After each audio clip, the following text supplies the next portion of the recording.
Menu card daily ব্লগে দারুণ দারুণ রেসিপি আছে। আজকে কোনো ব্লগ ভিডিও না, এই রেসিপিগুলো খেতে অনেকটাই মজা হবে। কাঁচা আমের চাটনি করব, তো কীভাবে করছি সেটাই দেখাচ্ছি আপনাদের মাঝে। এখানে পেঁয়াজ, পরিমাণ মতো লবণ, হলুদ, ধনিয়া গুঁড়ো নিয়েছি। আর কড়াইতে দিয়ে দিলাম গোটা গরম মশলা, পাঁচফোড়ন, তেজপাতা, গোটা রসুন, কাঁচা লঙ্কা। কালারটা চেঞ্জ হয়ে গেল পেঁয়াজের, তারপর দিয়ে দেবো তেল।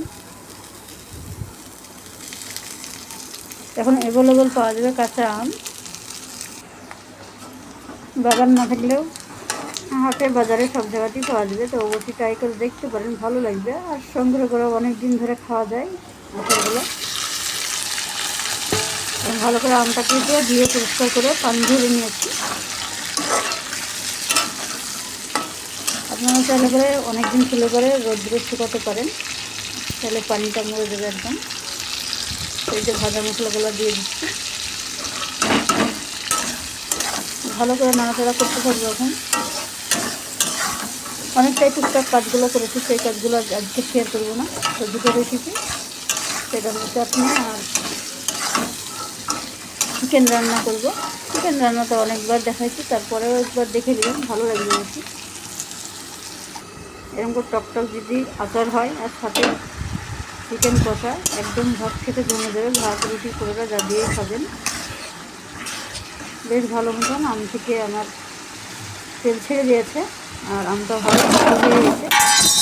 তো আচারটা করতে গিয়ে এমন অবস্থা হয়েছে হাতে, মানে হাতে সম্পূর্ণ তেল ছিটকে আচার করে একদম হাতটা পুড়ে গেছে। তাই ক্যামেরাটা বন্ধ করে দিয়েছিলাম। তারপরে আমি হাতে বরফ টরফ দিয়ে আবার রান্নাটা শুরু করলাম। তো আমি কড়াইতে আগে খাজুরের গুড়টা দিয়ে দিলাম অন ক্যামেরায়। খাজুরের গুড়টা দিতে গিয়ে বাটিটা একটু ভারী ছিল, তার জন্য আর এক হাতে সাপোর্টটা নিতে পারিনি বলে এই অবস্থা। তো তেমন কিছু ক্ষতি হয়নি, অল্প একটু পুড়ে গেছে।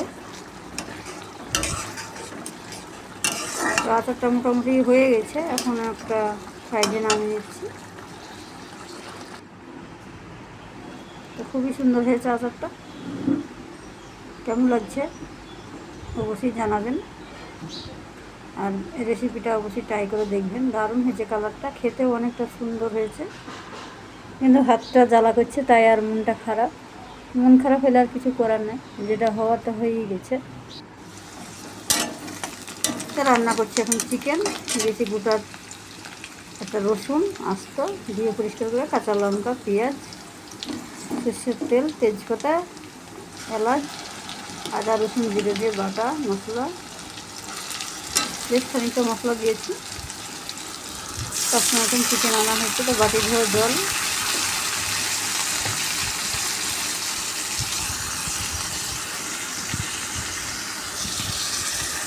দিয়ে দিলাম গুঁড়ো মশলা, হলুদ, লবণ, লঙ্কা গুঁড়ো, ধনিয়া গুঁড়ো। মশলা কিছুক্ষণ কষাতে থাকবে, অনেকটা সময় ধরে কষাতে হবে, যাতে কাঁচা গন্ধটা না থাকে। ছেলে সবজি দিয়ে ভাত খেতে চায় না, তো একটু কী করবো, বাজারে যেহেতু গিয়েছিলাম তো চিকেনটা নিয়ে দিই। তো চিকেনটা দিয়ে ভালো করে ধুয়েছে, ধুয়ে পরিষ্কার করে কেটে কুটে জল পাল্টে পাল্টে ধুয়েছি পরিষ্কার করে সুন্দরভাবে। এখন চিকেনটা দিয়ে দিচ্ছি, কষাচ্ছি। অনেকটা সময় ধরে চিকেনটা কষাতে হবে, তবেই খেতে ভালো লাগবে, না হলে তো ভালো লাগবে না। চিকেনের সাথে আমি চালের রুটি করেছিলাম, সেটা দেখানো হয়নি। তো চিকেন কষা দিয়ে চালের রুটি কে কে খান অবশ্যই কমেন্ট করে জানাবেন। আমার মতন কে পছন্দ করেন চিকেন দিয়ে চালের রুটি।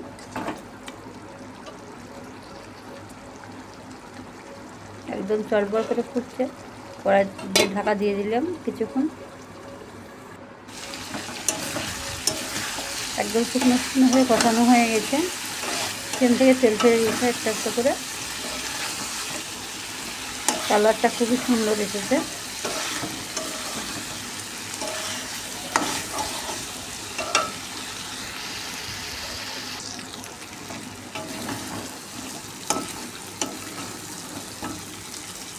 তো ভালো মতন কষানো হয়ে গেছে। এখন পরিমাণ মতন পানি অ্যাড করবো।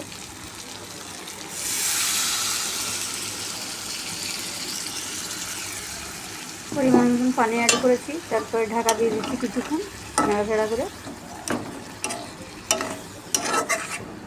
ফুটে উঠলে ভাজা মশলা দিয়ে নামিয়ে নেব।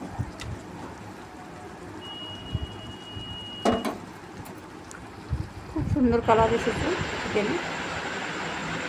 রান্না হয়ে গেছে। ভিডিও ভালো লাগলে কোনো অংশ অবশ্যই লাইক কমেন্ট শেয়ার করে দিন।